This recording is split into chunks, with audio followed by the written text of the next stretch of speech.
right, welcome to the Diamond Hands Podcast, a TDR podcast for the week of September 20th, a division of the Dales Media Group. I'm your host, Shad Dales. Before we begin, all views on the Diamond Hands Podcast and the guests on the podcast are purely opinion. You should not treat any opinions expressed by us or our guests as investment advice. The views on this podcast are solely intended to be informational and are not investment advice. Joining me, as usual, is millennial entrepreneur Anthony Varrell. Anthony, how are things? Good, thanks. Glad to be back. Been a couple weeks. Welcome back from Oregon. Got lots of stories to share. It sounds like that's God's country, huh? Yeah, it was nice. A nice vacation. Went out there, did some golfing, hiking, unplugged, got out of the office for a little bit, and now it's back to work. Did you try any, some good old West Coast Oregon weed? I actually took a 2-week sabbatical. I haven't consumed since I went on vacation. All right. So I actually haven't. So ready for full of energy here today. Ben, lead Yeah. financial writer of the Dales Report. How are things? Things are very well, Shad. Yourself, how are things? Friday afternoon. Actually, it's technically Sunday evening. That's what day and time it is for this podcast. So anyway, let's get into things. Let's begin with crypto and the China crypto crackdown and making all crypto activity illegal earlier this week. Anthony, what do you make of all this, and what does this mean for the industry, both short-term and long-term? I mean, I know I'm going to sound a little bit crazy here to kick things off, but net, it's bullish. I mean, China has now threatened to ban crypto for the 8th time since 2013. If you look at the chart, Bitcoin has actually gone into a bull market every single time after China's banned it. Why? If it's anything that it's telegraphing, it's that if you try to ban something more than once, you obviously can't ban it. Like, the genie is out of the bottle with crypto. Like, China can make it illegal. What they didn't make illegal was possession of crypto. So consumers are still allowed to actually possess crypto. But if you look at the charts and you look at the news that came out this morning, Bitcoin dipped below 40,000 earlier this week before this news came out, and Bitcoin only dipped down to about 42,000 as of this morning. Ethereum, respectively, went to 2,700, and it's rebinded. I didn't buy the dip. I actually didn't buy the dip this time. I'm fully invested right now from a dry powder standpoint. I've put most of my money into NFTs as well as Ethereum and Sushi Swap. So as of right now, I'm pretty much fully invested.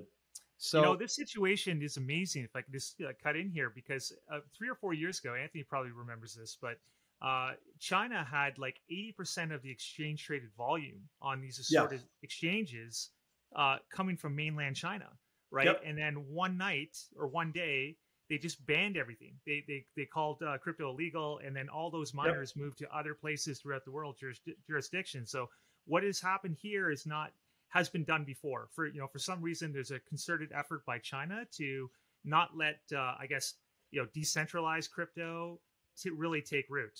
So I mean, I can't blame them. China's centralized version, I'm not sure. Yeah. But I mean, I can't blame them. China's scared of it. I think it's the fact that they don't know how to govern it and they don't know how to regulate it. But the one thing that is, why don't they? I mean, because I don't want to call it unregulatable because, I mean, that'll probably come to stab me in the back sooner or later. But I mean, crypto is, like I've said, it's freedom.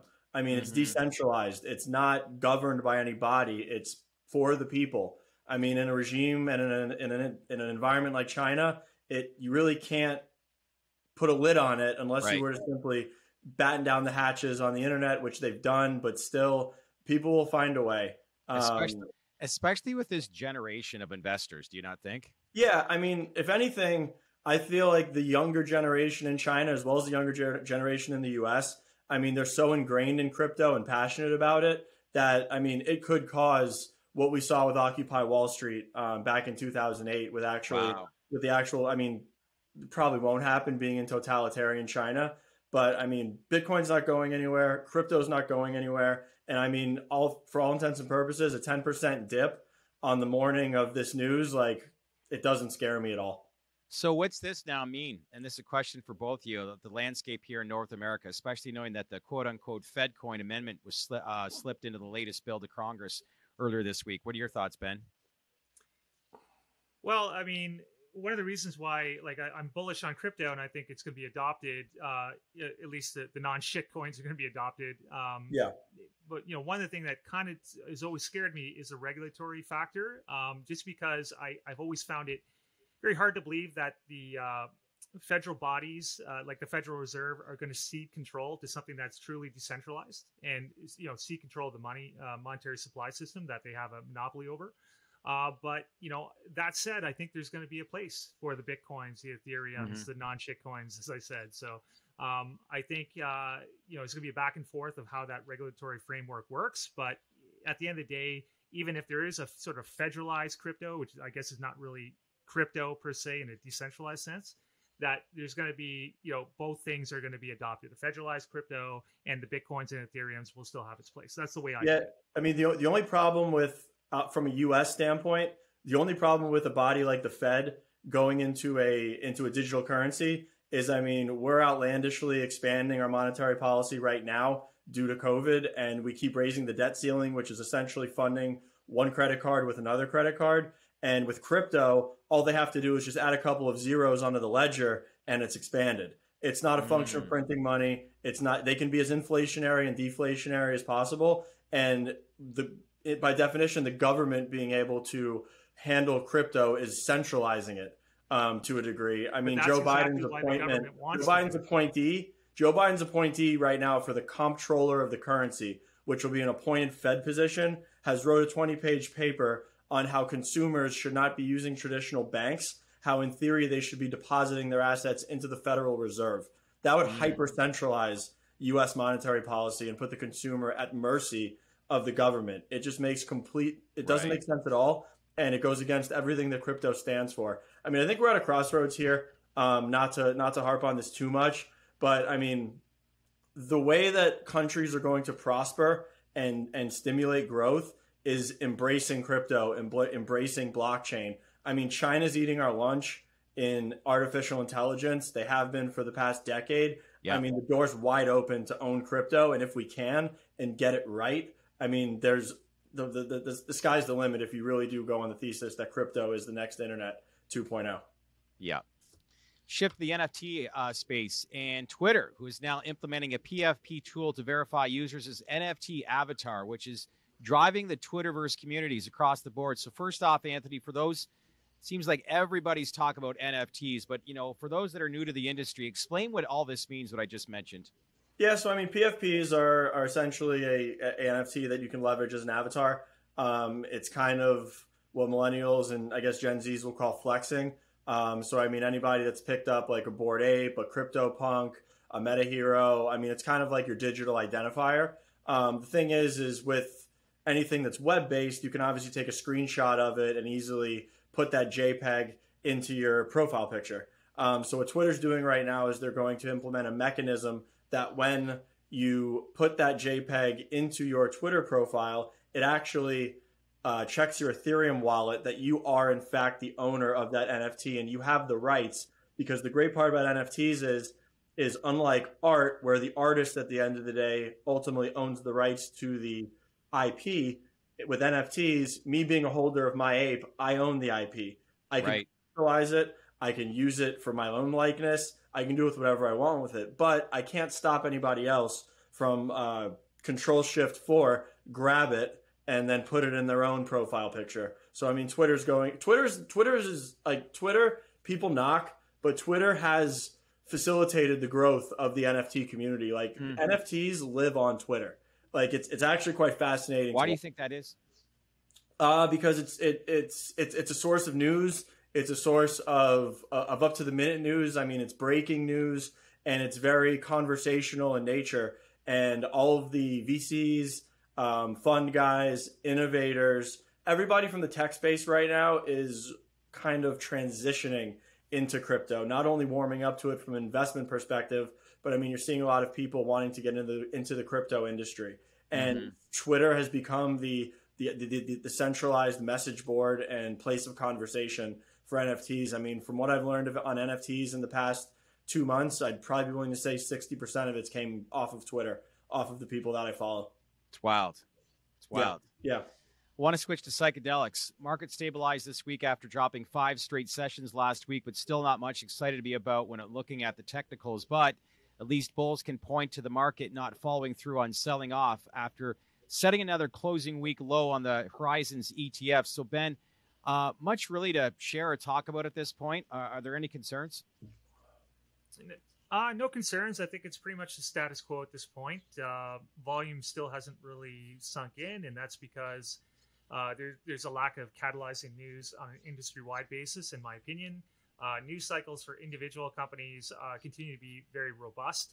For example, some smaller player like Trip Therapeutics with about a $35 to $40 million market cap, they filed an IND application to the FDA for a phase 2A for eating disorders. So, and Small Pharma completed their phase 1 dosing study, and now they're going on to phase 2A for DMT for major depressive disorder. So the news cycle is there for a lot of these companies. I see it every week. It's very robust, but again, the lack of catalyzing news at this point, and it all goes back to Compass, with psilocybin being the most used psychedelic in the space. I think that could be the trigger for something a little bit more. I expect that in about 8 to 10 weeks. Yeah. What's your take on Small Pharma, Ben? I think Carol Rutledge is probably one of the shining stars in the space. Yeah, I'm very positive on DMT. Actually, the more I've come to study it and realize its mode of action, it works on the same receptors as serotonin. But the key difference is it's a lot more intense, but it's shorter duration. So I think I see it as being almost better for outpatient services. Like picture going in for a session and then it hits you like a rocket for like 25, 30 minutes, and then you're almost back to baseline, right? So you could be in and out and do a therapy session, and in an hour or two, you're fine. With psilocybin, you're committing basically. Yeah, you're in for a ride. You're in for a ride. You're in for an all-day ride. Now, granted, you don't have to do it every day, or it only takes maybe 3 or 4 sessions, but still, you're committing a whole day to it. Yep. Anthony, is this kind of a sneak peek as to what we could expect with the phase 2B endpoints with Compass, knowing that, look, Trip obviously filed their IND, a great news cycle, as long as Small Pharma as well. Trip's up 20%. So you now factor in the biggest company in the space, Compass Pathways. Are we seeing a little bit of a sneak peek as to positive news cycle results could happen next month and what this could do, obviously, for the overall industry? Yeah, I mean, I'm overall bullish on the sector. I've taken a backseat to deploying capital over the past couple of weeks. There are some undervalued plays in the space, but I think we're kind of building up the momentum for a tidal wave to come in. I mean, I think fingers across the sector that Compass is going to come with positive data. I think if Compass does, rising tides will lift all boats, and I think companies are going to be aware and they're going to be looking to get their news cycle more aggressive. In line with that, I mean, I'm excited for what's to come in the coming weeks for psychedelics. Yeah. Well, one of the things that made news last week as far as excitement, we had Dan Aarons from AdvisorShares on talking about their latest ETF launch, which is actually targeted towards the psychedelic industry and trades on the New York Stock Exchange under the ticker symbol PSIL. Their top allocation was Cybin. And in this week's Guest of the Week, we caught up with CEO Doug Drysdale. All right, it's now time for our Guest of the Week here at the Diamond Hands podcast. I'm happy to be joined with the CEO of Cybin, Doug Drysdale, to the podcast. Doug, great to have you on. How are things?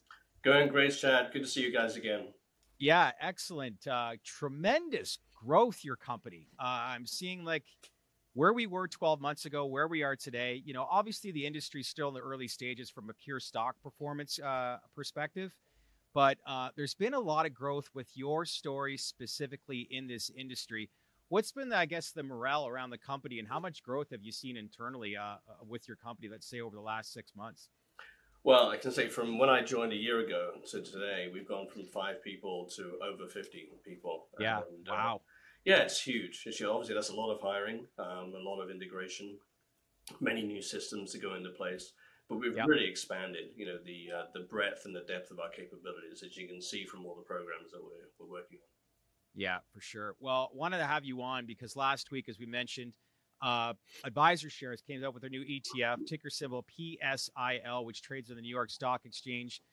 You got the biggest allocation, within that ETF. Same thing, obviously, with Horizons ETF, which trades on the NEO Exchange. Your big allocation by a wide margin. So I wanted to ask, what are fund managers communicating to you as to why they like your company so much in comparison to, say, your peers? And not necessarily why you think of that, but what is some of the information that they're sharing with you as to why they like you as the, I guess, leader in a lot of these ETFs? You know, the feedback we get is really three things: diversification, integration, and a team with a track record. So we're not only working on the molecules and a range of them, so different shots on goal, but also the tools to help with delivery of care at the end of the day as well. Mm-hmm. And then our team has managed 60 IND programs with the FDA, including work they did on esketamine, which eventually ended up with J&J. So great track record. It's great. Ben, I know you wanted to ask a couple of things as well. Yeah. It's sort of to piggyback on Shad's question.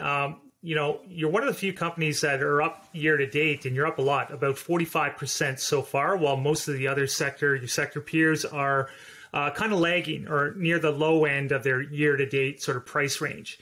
So I wanted to get your take on why do you feel you're getting so much better performance than most of your peers in terms of like investment bank coverage, which you have almost as many reports out as anybody else, and also like is it the visibility that you receive? Is there an emphasis on investor relations, or what is it that makes your story so compelling from a price action perspective? Yeah, look, I mean, there are going to be ups and downs. This is a long journey. But look, any public company needs to focus on IR, and I think we've done a pretty good job of it. But it really starts with a strong foundation. Right from the outset, we were really focused on getting strong institutional support. So we've been through 5 oversubscribed financing rounds now. We've raised $120 million. Each of those really, I think, were 95% of the funds came in from U.S. biotech funds. Yeah. So I think that creates a lot of credibility. You're right. We're now covered by 7 analysts, 6 of those in the U.S., 1 in Canada. And so clearly between all those institutional investors and all those analyst meetings, that's a lot of due diligence that has been done, a lot of time commitment by management as well. But I think that coverage and that investor base has given us a lot of credibility. And then as we've come to the US, excuse me, and moved to the NYSE American, we've now seen a sort of bit of pent-up demand from retail investors that weren't able to get into the stock previously. And I think the US listing has solved some of that. Mm-hmm. Now, I also want to ask, in terms of intellectual property, Cybin's becoming known for all the intellectual property it's bringing on and the applications it is filing. I think you're up to like 16 patent filings, 50 proprietary molecules, and 50 plus preclinical studies. So I wanted to ask about the enforceability of some of these patents and whether you think the enforceability is going to be an issue in psilocybin formulations that are only slightly different from the natural molecule. Yeah, so good questions. I think we're up to, I think we're over 60 preclinical studies now. The number goes up every week. And most of those have been around CYB3 and CYB4, which are our alcohol use disorder and anxiety disorder programs. What's exciting there is those molecules are getting closer and closer to human studies. I think first quarter, second quarter next year. So that's very exciting. Look, I think the IP landscape is a bit like icebergs popping up above the waterline, and we're going to see a lot of patents and claims, excuse me, emerge over the next 12 months or 24 months. Not all those claims will make it, but that's clear. That's just the nature of IP. I think across our 16 patent filings, we probably have, don't quote me, but 1,300, 1,400 claims. We know that most of those will make it, and some won't. That's just the nature of patent prosecution. But I think what's going to be interesting over the next 12 or 24 months or so is what that landscape looks like as it emerges. And I think it might generate some interesting some interesting licensing opportunities, M&A opportunities. Yeah. For us, we focus on novel molecules, but not just the molecules themselves. It's also their properties, their PK profiles, their PD profiles, how you use them in various psychiatric conditions.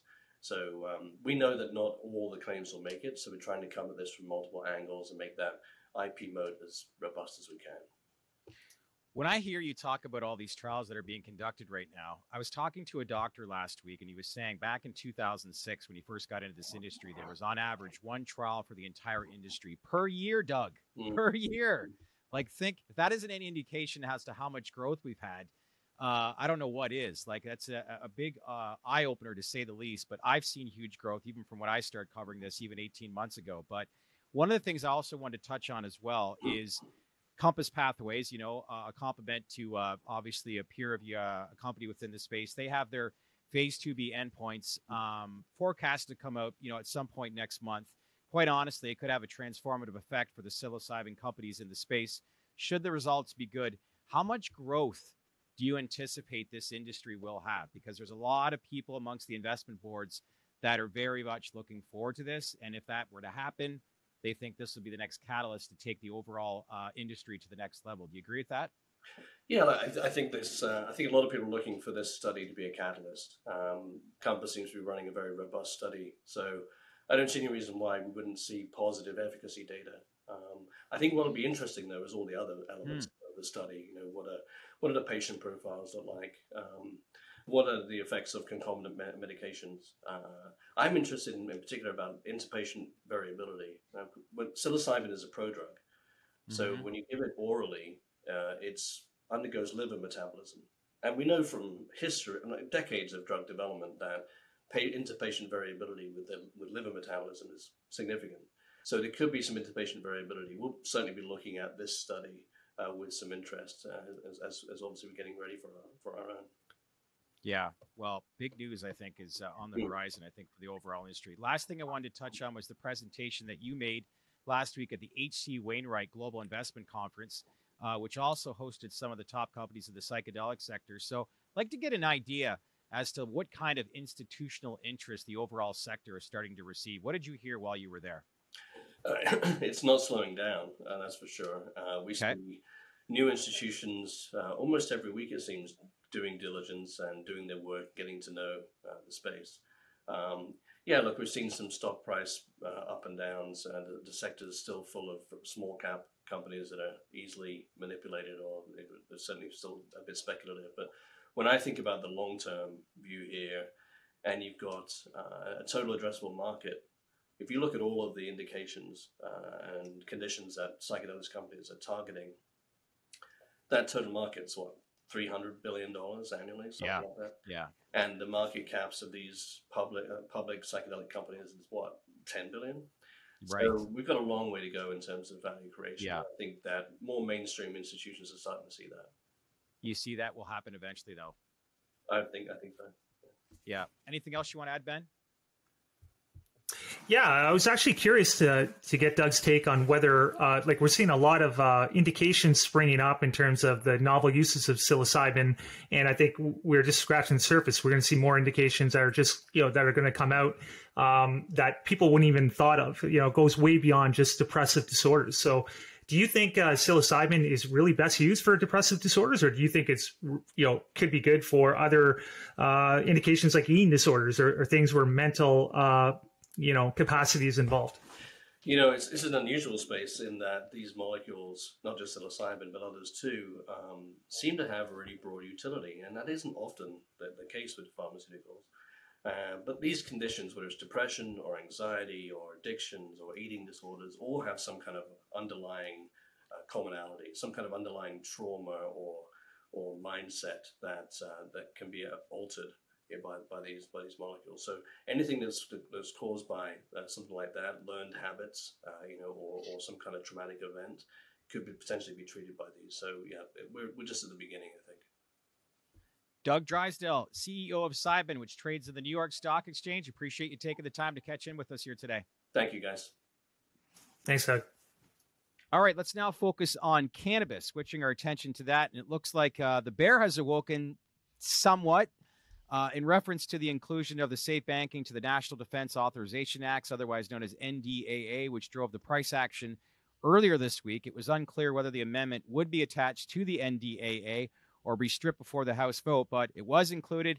It did get House sanction. This is the fifth time, I believe, that safe banking has passed, I believe. Yeah. But putting all this aside, Anthony, I see a smile on your face. Any hint of somewhat of a rally, or are we still in investor fatigue? I mean, I got excited Wednesday and Thursday this week when the whole sector started to move. You weren't the only one. Yeah. I mean, when it's like it's about damn time. But when you really look into it, I mean, it might be a little bit of a head fake. MSOS, as of right now, has lost a decent amount of ground today. It's heading back to that $30 range. But, I mean, like you said, this is the 5th time that it's passed the House, so this is nothing new. This is kind of just like going back to the same theme of China banning crypto. It's like been there, done that. So we're going to have to see what Bernie wants to do. We're going to have to see what they want to do to progress the bill. I mean, I don't really give in to the argument that shut this or shoot this down and then go for a more comprehensive bill. They need to pass this now and then go for a comprehensive bill. It's the only way to do it. These companies are making money hand over fist. Like, enough's enough. It's going to be legalized and regulated. Let them use banks. Like, there's nothing but good that can come out of it at this point. Why is there a delay? I know that's a question that gets asked every day, but what holds this up? You want my honest opinion? If Trump was still in the White House, I think we'd probably be much further down the road right now far as legalization goes and as far as safe banking goes. I think the fact that the White House was turned over to Biden also obviously talked about it on the campaign trail. Kamala talked about it and then completely disappeared. Now, I'm not saying that they're against it. What I'm saying is they've got enough on their plate and they've got enough avenues to go down and fires to put out in this country that cannabis kind of took a back seat. So, I mean, it's a waiting game, and I think it's a function of I believe that. Get there. I believe what you're saying, and you have said that in previous podcasts, but think of the overall size of the industry, what it could do for the economy. Like that's why I'm surprised there's still somewhat of a delay. Yeah, I mean, they're right now they're fighting on Capitol Hill over the fiscal cliff. Not fiscal cliff, over the debt ceiling. They need to recapitalize the debt ceiling and be able to issue more money for this $3.5 trillion infrastructure bill. I mean, it's thing after thing after thing. So, I mean, it's a waiting game. It's coming. We're not going to take any steps back, which is the good thing. I mean, cannabis is not going to be magically illegal. These markets that are coming online and these companies that are flourishing, they're not stopping. People are not going to stop smoking weed. So, I mean, investors can get spooked. Smart hands will still continue to accumulate shares in these companies. And I still think that it's more of a viable investment than ever. It's just uncertainty always shakes the market. Ben, we had Dan on last week. He said we're in the first inning in cannabis. Just off of what Anthony said, what's your thoughts on what happened this week?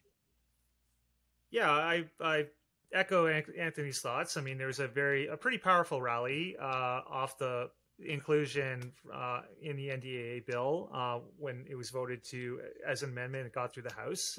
That was obviously good news because it gives it at least a shot that when it goes to the Senate and this bill gets passed every year, it's got appropriations for the U.S. Department of Defense. So it's going to get passed, and it gives it at least hope that, SAFE can pass and pass sooner than everybody thinks. The problem is, and of course we experienced a big rally off of that, stocks like Trulieve rallied like 25% trough to peak. So, it's a very powerful bounce and it got people out of their seats. Now, I think the problem is, there's a lot of resistance, I think, with some senators like Viridian Capital Partners came out with research, putting a wet blanket on it, saying that it probably, in their opinion, won't pass the House. And some very powerful senators saying it's unlikely a marijuana moment. And of course, you got guys like Cory Booker saying that they'll fight tooth and nail to not include SAFE unless it's part of a comprehensive reform package. So there's still a lot of obstacles in place, and that is going to prevent probably cast a little bit of a headwind. But a good rally nonetheless. I see MSOs flipped from red to green today, so there's a little bit of optimism. It's in the green now. Yeah, it's slightly in the green. Yeah, we're close to about $32. So, nice. That's good. I mean, at least it flipped the drip selling continuously, and at least we're in a period of some sort of stabilization. So whether that holds or not, we're going to have to see. But then, eventually MSOs will have to deal with like tax law selling if it doesn't recoup in the next couple months, and the uncertainty of whether it will actually pass, go through the Senate. All right, good stuff. Time for the lightning round, gents. And I need your picks, diamond hands. Okay, pick number one, Anthony. Who you got? I'm going Sushi Swap. I had it last time I was on the podcast. It was at the $10 range. It rallied all the way north of 15. It's since then come back and it's testing the $10 and $11 range. I'd get back in. It's a hell of a trade right now. Ben, your first pick. You know what? A reoccurring theme, but I'm going with Compass Pathways on dips heading into phase 2B endpoint results, probably within the 8 to 10 week window. I think there's going to be a lot of hype. It's going to build because most of the psychedelic companies are psilocybin based. And this, of course, will have knockoff effects with good results to companies like Numinous and Field Trip, people who are in the clinic who stand to benefit from that as well. So Compass on dips. All right. Your second pick, Anthony. MetaHero. If you want to get into the NFT space and you want leverage to a PFP project, a metaverse project, and a world-class team that's going to execute on what they're telling the community, go into MetaHero. It's got institutional investors in it. It's got big boy investors in it, and it's a hell of an aesthetic to the NFT space. I'd be looking at that seriously. Ben, what's your final pick? Final pick is a derivative to the Compass pick. I'm going with the Psych and PSIL ETFs, psychedelic ETFs, because if Compass benefits, then the big boys like Atai and MindMed will benefit, and by de facto, all the other smaller psychedelic companies will benefit because it'll be good time to raise and for their pipeline projects, and I think the whole sector is going to benefit from Compass. So Psych and PSIL ETF, average down. All right, gents. Appreciate the time this week. Yep, thanks. Who you got this Sunday for your NFL pick? Pick the Cowboys over the Eagles Monday night. I think Dak will blow out the Eagles. Or actually, no, Jalen Hurts has been playing well. My fantasy season's over because I had Christian McCaffrey, so I'm pretty fucked moving forward. I had the hero running back, and then now I got nobody I got no depth. But Dak looks great. The Cowboys. Jerry's got to be really happy. Kellen Moore, he should be the head coach of that football team. He's going to be a head coach in a couple of years. He better be in Dallas. Yeah. Might well. McCarthy's. Everyone knows what McCarthy's capable of, and McCarthy's resume speaks for itself. Yeah. But Moore's great. Yeah. Let's go for Buffalo on Survivor. Buffalo on Survivor pool. I'm 2-0. We should start doing this every week, Shad. It's a good idea. I'm 2-0 in my Survivor pool. Who's Buffalo playing? I took Carolina and Browns the first couple weeks, and I think Buffalo is a decent shot this week. Who's Buffalo got Sunday? They have Washington. I think the current line is like -8.5 Buffalo, but they blew out the Dolphins on the road 35-0. Anthony probably saw that. You're picking Buffalo against Washington in a knockout pool? Yeah, I think so. Yeah, I'm going with Buffalo this week. There's got to be a better. Is that risky? Don't get me wrong. I think Buffalo is an awesome team. Buffalo is elite. Josh Allen's a great quarterback, but the Redskins scare me. They've got a really good defense, and they've got an offense that actually can click. They could upset any team on any given Sunday. You're scared of Taylor Heineke and his 3 career starts? I'm more scared of that defense and that running game. Gibson's looked awesome. That O-line's looked great. Heineke's he's won 2 games so far, if I'm not wrong. I wouldn't be surprised if Washington pulled the upset, but I think is it a home game at least? Home game, Buffalo, but at the same time, who does Washington have as a quarterback? Who is their quarterback? Taylor Heineke. Taylor Heineke. Actually, one and only. Old Dominion. I'm sorry, I stand corrected. He did play a heck of a game last week against the Giants. Yeah. That's the thing. Like, I didn't draft any Washington players on my fantasy teams because I was like, oh, they're going to be a bunch of scrubs, like blah, blah, blah. They're all putting up numbers. All of them. Who did Washington have week 1? They lost. Was it Carolina? Washington. No, Washington won. No, I think it was the LA Chargers, no? Yep, you're right. It was the Chargers. That still doesn't sound right, the LA Chargers. They also had Ryan Fitzpatrick starting at quarterback. Well, there you go. Yeah. All right, guys. That's a tough game, Ben, for week 3. Not that I don't like the pick. Not that I don't like the pick, is I think the Bills will dominate whoever they play, and they're more than capable. It's just for those, I like picking like just outlandish favorites. Yeah, for sure. I don't think there are any outlandish favorites this week, at least not that I saw. There might have been like an 11 or 12-point spread. My outlandish favorite last week was the Saints over Carolina. See you next year. I think Carolina is going to be surprisingly good. Sam Darnold looks like he's going to revive. They're 3-0. I know, but McCaffrey's out. Yeah, it's true. With a hamstring injury. I think Sam Darnold's actually going to maybe revive his career in that system. Yeah, I mean, he's a good QB. I'm with you on that appears. all the way. He's a very good QB. He was in the wrong system. He had no protection, and when he now that he has a few weapons and he has some protection, he looks like top notch. I think he's like top 5 in yards now. By the way, if I was going to take one of these survivor picks, I'd probably take Broncos at home against the Jets. The rookie quarterback's going to get torched. Who is the top 5 worst sports franchises in North America? Lions, Jets. Who else falls into there? Any sport. Any sport. Any sport. Used to be the Clippers. Obviously, they're not there anymore. Yeah, the Clippers revived themselves. I mean, just speaking, the Florida Marlins are 100%. Yeah, the Florida Marlins are definitely in there. I would say Pittsburgh. The Buffalo Sabres are got to be in there for hockey. They're nasty like 2 or 3 years ago, weren't they? They've been bad for a while. Have they? They've been really bad. Yeah. But is that you guys? That's your guys' market, I guess. Is Buffalo? Leafs. I'm not a Buffalo fan. I like hockey. I don't love it. I'm a hockey fan, I'm a Red Wings fan. But we've seen obviously better days. But I grew up idolizing the Red Stevie Wings. Y. With Stevie Y and Sergei Fedorov and Brendan Shanahan, Chris Osgood. Best. You know what? I remember watching the game, and this is crazy with hockey, where Steve Yzerman was just at the side of the net. Like, he was right behind kind of the net. Someone took a slap shot. It just glanced off the post at like 100 miles per hour and hit him right in the face. Really? Like, that's why he's got this I'll huge never forget. star. I'll never forget the all-out brawl between the Avalanche and the Red Wings. I was there. Patrick Waugh and Chris Osgood just meet at center ice.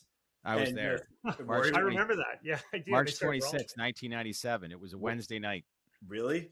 Yep, I was there. Oh, yeah, I would have paid. I grew up like obsessed with the Red Wings. When you were Red Wings fans or Avs fans, like, you had anxiety going into that rivalry when you watch games. Like, it was one of the fiercest. When I think it's some of the greatest rivalries in all of sports, let's say in the last 25, 30 years, you got to think Cowboys 49ers, Red Wings Avs, Colts and Patriots to a certain point, I think.